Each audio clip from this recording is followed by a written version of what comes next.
Hello everyone, আসসালামু আলাইকুম। আজকে আমি আপনাদের সাথে একটা হিজিবিজি ব্লগ শেয়ার করব। আপনারা আমাকে অনেকে বলেন, আপু নিয়মিত ভিডিও দেন না, ব্লগও তো দিতে পারেন, বাইরে কি বের হন না? ভাই, আমি বাইরে বের হই মূলত ডাক্তারের কাছে যাওয়ার জন্য। এই যে আজকেও যেরকম ডাক্তারের কাছে গিয়েছিলাম, ডাক্তারি কাজ শেষ করে আমার প্রচন্ড ঠান্ডা লেগেছে, তো খুব বেশি করে ঝাল দিয়ে ফুচকা খেতে ইচ্ছে করছিল। আমার ফুচকা সবসময় রাস্তার ধারে বসে খেতে ইচ্ছে করে, কিন্তু কপালে ওইভাবে হয়ে ওঠে না। তাই ছোট্ট একটা ক্যাফেতে বসে প্রচুর ঝাল ঝাল করে দই ফুচকা, টক টক ফুচকা খেয়ে অবশ্য তখনই বের করে দিয়েছিলাম। তারপরে আরো এক গাদা কাজ, রাতের ফাঁকা পাবনাকে একটু দেখে নিলাম। দেখেন শহরটা অনেক ফাঁকা। তারপরে নিউ মার্কেটের মধ্যে ঢুকে গেলাম।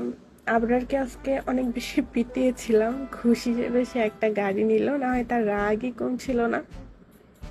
তারপরে আবরারের গাড়ি কেনার পরে আরো অনেক অনেক বেশি কাজ আছে। আবরারের গাড়ি কিনে আমরা আবারও চলে যাব কিছু সবজি প্লাস সাংসারিক বাজার করতে, বের যেহেতু হয়েছি। এই দেখেন নিউ মার্কেট অনেক ফাঁকা, যারা পাবনা চেনেন তারা তো জানেন যে এখানে সবসময় কত ভিড় থাকে, হাঁটা যায় না, কিন্তু আজকে কেন জানি না সবই ফাঁকা। পূজার সামনে তাও ফাঁকা। এরপর আমরা আবার একটা রিক্সা নিলাম, দেন রিক্সা নিয়ে চলে যাচ্ছি গোল্ডেন বাস্কেটে। ওখান থেকে কিছু সবজি প্লাস সাংসারিক জিনিসপত্র নিয়ে বাসায় চলে যাব। এই মিররটা আমার ভীষণ পছন্দের।